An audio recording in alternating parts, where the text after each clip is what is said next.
para lang wag maipit, para wag gipitin yung mga tao, lalo yung mga supporters natin noon. Ito po marami na ho nangyayari talaga kababalagan sa San Juan. Kaya lang ako'y nalulungkot, hindi ko na matiis dahil ang TUPAD, ang AIX, these are social programs that are intended to help the poorest of the poor, no? Ito nga para talaga sa yung talagang pinakamahirap nasa laylayan, no? Kaya nalulungkot ako na malaman na ito'y ginagamit for political purposes, no? Ang sa akin, if this is also a national issue, hindi lang ito parochial issue, because if it can happen in the heart of Metro Manila, which is San Juan, all the more it can happen in the different parts of the country because ang hupad kasi at AIX, pang payout na ito, cash ito eh. It's really prone to temptation, no? Talagang kailangan gawa ng paraan talaga ng safeguards ng DSWD at halimbawa ng DOLE kung paano ang maiiwasan na ito ay ma-expose to temptation at sa mga ganitong paraan. Siyempre nakakalungkot na yung 7.5 na dapat nakukuha sa TUPAD 1,000 lang yung nakukuha doon sa beneficiary at nakapangalan. Actually, nalaman namin ito at na-verify kasi for 2 years, almost 1.5 years, hindi kami makapasok sa San Juan. No? Hindi kami pinahihiram ng mga facilities dahil gusto rin namin magbigay ng TUPAD or AIX. Ako pati si Senator Jinggoy, Inver Senator Grace po, nakatingin din. Hindi ho kami makapasok. So nagawa namin ng paraan late last year, doon na lang po sa bahay namin at sa isa pang lugar na nakapagbigay kami finally ng TUPAD and AIX. Doon namin narinig, doon ko na meron palang ganitong nangyayaring kababalagan. Ang sabi ng mga beneficiary ay buti ho sa inyo buo. Yun ang sinabi, buti po sa inyo buo nakukuha. So doon lumabas at nalaman na yung pong binibigay sa kabila, sabi nila, may kaltas. At yun nga, nakakalungkot. At itong video talaga nakuha na-take down na at nakuha ito sa mga San Juan groups. No? Doon nga, lumalabas na 1,000, kung sa 7.5, 1,000 lang ang binibigay doon sa supposed beneficiary. Yung 6.5 po para daw sa taas. Yun po. So, lahat ito kaya nag-decide ako na in-expose kasi nga nung nagbigay kami doon nagkaroon ng comparison, no? Kaya nga sabi nung iba kasi pag TUPAD beneficiary ka nagamit pangalan mo for 1 year hindi ka na makakakuha ulit. Sabi na sayang, no? So kaya yun po yung pagkakaiba. Mula nung nagbigay ko kami doon nagkaroon ng comparison. At least yung sa amin daw buo nakukuha.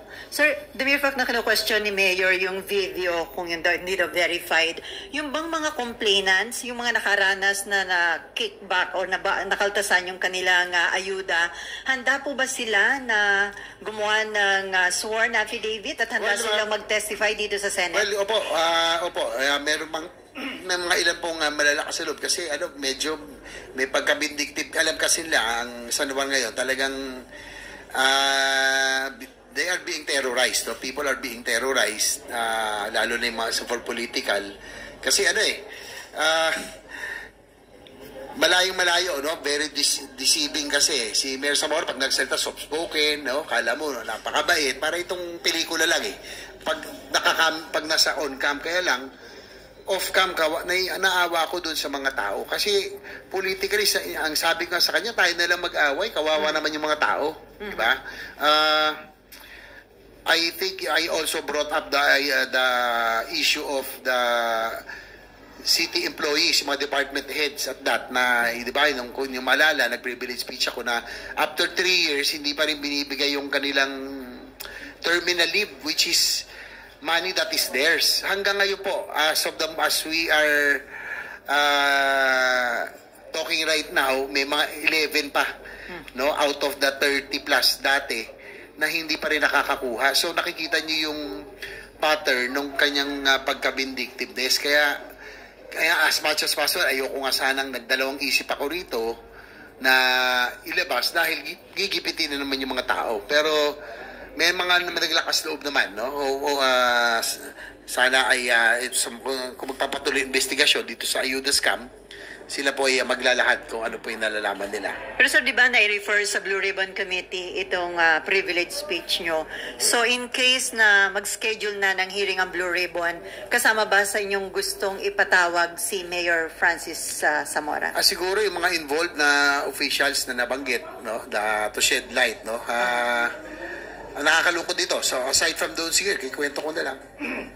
So aside doon sa mga tupad na 7.5, 1,000 lang ang nakukuha nila. Nung nakaraang Pasko, ito lang nakaraang Pasko, ginamit din yung tupad at AIX, no, pangbigay sa kapitan, sa mga city employees as incentives.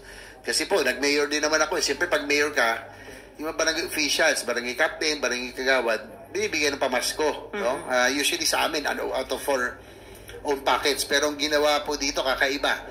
Kaya bawat kapitan, 15,000. Bawat kagawad, 7,500. Pagkakampi, pagkalaban, wala. No? So, ang kailangan yung kapitan, magbigay ng 2 pangalan para makuha nila yung 15,000 nila. Yung kagawad, isang pangalan para makuha yung 7,500 nila. Doon naman sa AIX, na nabaltaan din namin, na nung nag-SGLG, ginawang incentive po para sa city hall employees, pero kailangan magbigay nila pangalan. Which is, contrary to the program na dapat hindi po pwede ang mga may sweldo na o yung mga employees na dapat doon sa poorest of poor para nga ma-spread out. So, ang sa akin, no, hindi dahil this is not for political vendetta, para lang mabantayan ng DSWD ng DOLE itong mga ganito pangyayari which is happening in the heart of Metro Manila. It can happen. And it is happening. Naririnig po natin sa lalong-lalo na in the far-flung area sa mga probinsya. Sir, meron bang ebidensya silang may pipresenta dun sa kickback o yun lang, salita lang ho nila? Or meron bang pinapipirmahan sa kanila na ito yung natanggap mo? Well, ano yan kinakausap na sila beforehand bago sila kumuha, no, na talagang ito lang ang matatanggap nyo. Dinaan pa nga sa di ba? Sa Palawan Express para siguro mas mabilis. So, yun po. Kaya ko po nilabas to dahil it's sad, no? Yung ayuda dapat mapunta rin sa talagang nangangailangan. You have to spread it out. Yun sa talagang poorest of the poor, ika nga. Kaya hindi ito dapat na ginagamit pang incentive, hindi ito binagamit pang regalo, no? Christmas gift. At ang pinakamalungkot, yung para na nga sa mahirap, ito ay makakaltasan pa. And then, maraming nangyayaring pagbalaghan. Even yung Changi. We all know that San Juan, Green Hills became the Changi capital for decades. Ngayon po, nakakalungkot na pati po yung mga magtsatsyanggi na nakakapiranggot na nga lang po yung kinikita, sila rin po ay nagkakaroon pa ng tara, no? Tapos yung magagandang lugar, dati pong hindi namin ginagawa, yung mga choice location, sila po ang nagbebenta, no? Yung mga nasa City Hall. Sabi ni Mayor Zamora, handa siyang humarap sa hearing to clear his name. Madali daw hong mag-akusa, pero asan daw ho ang ebidensya? Sige po, maganda magkaharap-harap tayo, no? At ang apilan ko lang kay Mayor Zamora, wala na hong wala nang threat sa ngayon, no. Ako po nasa Senado lang, na ang mami ko retired na, 82 years old.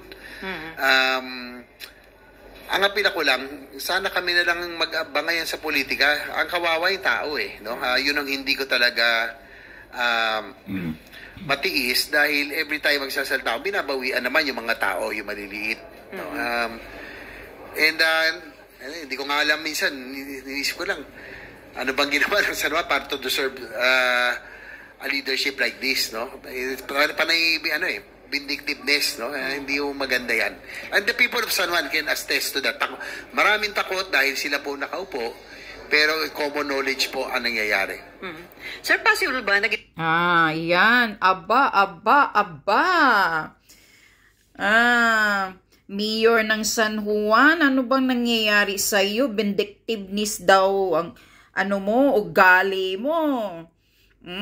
Mga tao, yung pinaparusahan mo pag mayroong nagsasalita. Ano to? Yan, mabuti yan. Na-expose ni GB Ejercito yung mga kabalbalan ninyo sa San Juan. Kawawa. Pati pala Tupad IX.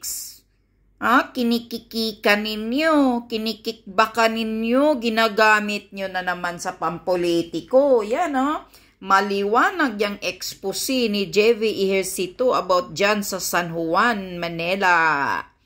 Ayusin mo naman, sir, yung pamamalakad mo. Kasi yung mga tao, pag nagsasalita na sila, meaning to say, gipit na yan, kaya hindi na makapagpigil, nakapagsalita na. Napanood ko yung ni JV Ejercito kahapon. Yung speech niya sa Senado, pinalabas niya yung mga video na gusto nilang magsumbong kay Raffy Tulfo. Papadala sana nila kay Raffy Tulfo yung video nila kasi address kay Raffy Tulfo na nagpapatulong na ganito daw. Yung tupad na 750 na matatanggap nila, papakuha daw sa kanila sa Palawan. Pero sinasabihan daw sila ni Councilor, minimension pa nga yung pangalan ni Konsihal, na 1,000 lang ang kukunin mo, ang yung 6,500 ibigay mo sa akin kasi ibigay daw niya kay Mayor. Aba, yan, ganyan pala ang style nyo naman mag-kickback. Kawawa ang taong bayan talaga, tingnan nyo. So, mga taong bayan ng San Juan, magising-gising na kayo kung ganyan man lang ang ginagawa sa inyo ng mayor ninyo.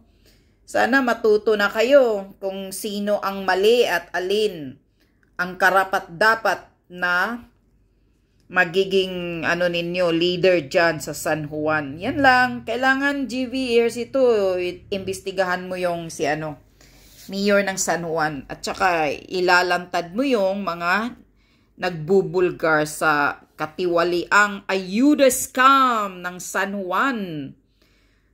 Nakakahiya naman kayo. Grabe ito, garapalan talagang mga pagnanakang korupsyon. Pati kukunti nga lang, kikikan pa. Nakakahiya.